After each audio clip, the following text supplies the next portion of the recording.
안녕하세요. 파미델리 김지환입니다. 오늘 주제는 제 테마에 대한 내용이고요. 미친 듯이 팔리는 필러, 증설하자마자 풀가동, 이런 주제로 준비해 왔습니다. 제목 그대로입니다. 제 테마가 작년에 이제 공장을 2.5배 증설을 했어요. 그래서 원래는 필러 200만 시리즈, 그러니까 주사기에 들어가는 그 통 하나 이야기하는 거거든요. 200만 개를 연간 만들어낼 수 있는 양이었는데 500만 개로 좀 증설을 했습니다. 그러니까 2.5배 증설을 한 거죠. 그래서 그게 식약처의 그 GMP 인증이라고 해서 그걸 9월 달에 받았거든요. 그러면 지금 작년 9월부터 지금 현재 시점으로 따지면 1년이 채 안 됐잖아요. 근데 그런 상황인데 지금 풀 가동이 됐습니다. 그러니까 완전 가동이 들어갔습니다. 하나의 딱 이유를 꼽기는 힘들고 크게 두 가지로 요약할 수 있을 것 같아요. 첫 번째는 아주 우수한 제품력, 그걸 이제 꼽을 수 있을 것 같고, 제품이 좋으니까 나가는 거고요. 두 번째는 이제 수출 국가 확대 전략이 좀 맞아 떨어진 결과라고 할 수 있을 것 같아요.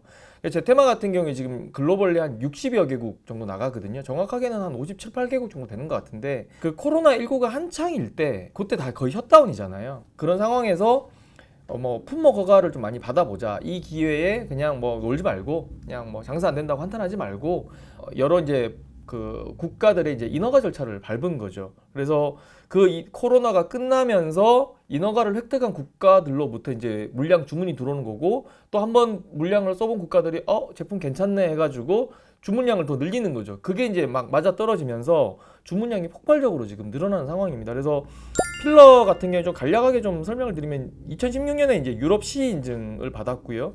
2018년에 이제 베트남, 러시아, 우즈베키스탄, 그리고 이듬해 이제 우크라이나, 카자흐스탄, 쿠웨이트, 몰도바, 인도네시아, 또 2020년 이후에는 브라질, 러시아, 코스타리카, 영국, 아일랜드, 그리스, 불가리아, 굉장히 많은 국가들로부터 인증을 받았습니다. 그래서 거의 60여 개국. 다트 전자공시 들어가면 사업 개요에 이제 보면 인허가 국가들 쭉 순번이 나오거든요. 거기 이제 다 확인하실 수가 있습니다. 점차적으로 물량이 늘어난 거잖아요. 그래서 풀캡하는 500만 시리즈인데 연초부터 풀로 들어간 건 아니기 때문에 제가 회사 측에 확인한 거로는 올해 이 추세로면 한 400만 시리즈 정도 판매가 될 것 같다. 그렇게 이제 말씀을 해주셨습니다. 아까도 말씀드렸지만 이제 그 제품이 굉장히 우수해요. 수출 전략도 아까 말씀드렸지만 제품이 사실 국내뿐만 아니라 글로벌리 봐도 이렇게 우수한 필러는 좀 없다, 이렇게 좀 말씀을 드릴 수 있을 것 같아요. 그러니까 지금 필러는 그러니까 하이루론산, 그러니까 히알루론산 필러라 그러죠. 이게 체내에 있는 성분입니다. 근데 그걸 그대로 넣으면 이제 몸에서 한 3일 이내에 분해돼서 없어져 버려요. 그래서 이제 바로 나오면 안 되잖아요. 필러라는 게 어떻게 보면 이게 좀 채워져 있는, 좀 피부가 부풀어 올라서 좀 채워져 있는 그 효과를 내는 건데, 그래서 가교제라는 걸 좀 섞습니다. 몸에서 빨리 분해돼서 나오지 않게 하기 위해서. 근데 이 가교제를 많이 넣으면 많이 넣을수록 부작용이 심해져요. 피부 괴사라든가 또 여러 가지 이제 피부 트러블이 생길 수도 있고 안면 마비도 올 수 있고요. 그래서 가교제를 줄이는 게 이제 관건인데, 가교제를 줄이면 필러의 물성도 굉장히 안 좋아지고 또 부작용도 생기고 약간 트레이드 오프가 있는 그런 물질이거든요. 근데 이제 경쟁사들 같은 경우에 필러 함량 지금 제일 높은 데가 한 12%까지도 됩니다. 12%, 8%, 7%, 5% 이렇게 나오는데 제 테마 같은 경우에는 한 1% 정도 수준이에요. 굉장히 낮아요. 보통 그러면 1% 정도 돼버리면 물성이 굉장히 안 좋을 거 아니에요. 소위 말해서 우리가 물필러라고 하는 그런 필러가 될 수도 있는 거거든요. 그러니까 점도가 떨어져가지고 좀 뭐라 그럴까, 우리가 원하는 어떤 그런 필러의 효과를 좀 거두기가 어렵다라고 생각할 수도 있는데, 제 테마 같은 게 기술이 굉장히 좋은 게 뭐냐면 가교제 함량은 최소화시키면서도 점성은 굉장히 높습니다. 이런 필러가 없어요. 그래서 전문 용어로 바이페이직, 모노페이직 이런 말을 쓰는데, 제 테마 같은 경우에는 모노페이직 수준의 어떤 몰딩력, 그러니까 가교주를 굉장히 많이 쓰는 어떤 그런 필러 수준의 몰딩력을 보여주면서도 바이페이직처럼 이제 소위 말해서 물필러라고 불리는 필러처럼 그냥 가교제 함유량이 굉장히 적거든요. 이런 필러가 없어요. 정말 명품 필러거든요. 이런 제품력이 더해지니까 해외에서도 어떤 파트너십을 통해서 바이어들이 있을 거 아니에요. 한번 써보니까 제품력이 좋고 우수하고 이러니까 더 사는 거예요. 다들 이제 해외에서 우리나라 필러들 수출 많이 한다고 생각하면 아마 가격 경쟁력이 좋겠지 이렇게 생각하는데 더 비싸게 팔려요. 근데도 이렇게 잘 팔리는 겁니다. 그래서 그 얘기를 꼭 드리고 싶습니다. 제 테마가 작년에 매출 460억이었거든요. 그리고 영업이익 40억이었는데 제가 이제 김재용 회장하고 직접 통화를 했는데 올해 650억에서 700억 정도 그렇게 예상을 했고, 영업이익은 130억에서 150억 정도, 정말 퀀텀 점프하는 거죠. 그래서 지금 증권사 쪽에서도 지금 예상을 한 게 매출액이 610억에 영업이익 95억이거든요.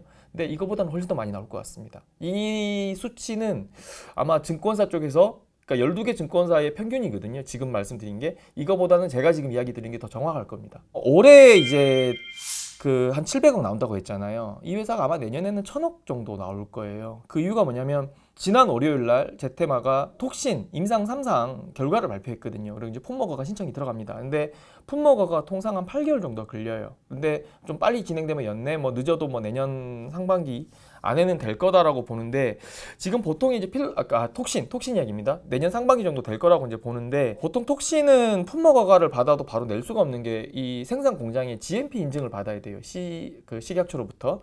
근데 지금 제테마 같은 경우에는 원주에 이제 톡신 전용 공장이 있는데, 예, GMP 인증을 미리 받아놨어요. 그래서 풋머거가만 떨어지면 바로 제품 팔 수 있는 상태거든요. 근데 이제 이 제테마를 좀 살펴볼 수 있는 게 뭐냐면, 국내에서 그럼 바로 팔리냐? 그게 중요한 게 아니라 사전 수출 계약이 굉장히 많이 돼 있어요. 브라질, 그 다음에 이제 호주, 뉴질랜드, 터키 뭐 이런 데 돼 있거든요. 이런 데가 이제 국내 풋머거가 떨어지면 바로 제품이 나갈 수 있습니다. 그런 거를 좀 생각을 해본다라면 내년에 뭐 필러가 좀 느는 부분, 그 다음에 톡신이 풋머거가를 받음으로써 1차 수출 물량, 초도 물량이 나갈 수 있거든요.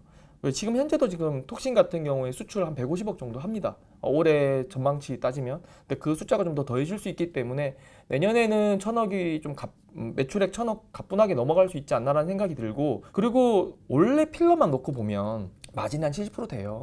70% 되는데, 워낙 톡신 개발에 이제 R&D 비용이 많이 들어가다 보니까 영업이익이 그렇게 많이 나지 않은 거였거든요. 지금 최근에 뭐 작년 기준으로 보면 10%도 나지 않았는데, 아마 그 이익 증가의 속도가 굉장히 가팔라질 겁니다. 그 부분을 꼭 강조해드리고 싶습니다. 오늘은 제테마에 대해서 살펴봤습니다. 파미데일리 구독, 좋아요, 알림 설정 부탁드리겠습니다. 감사합니다.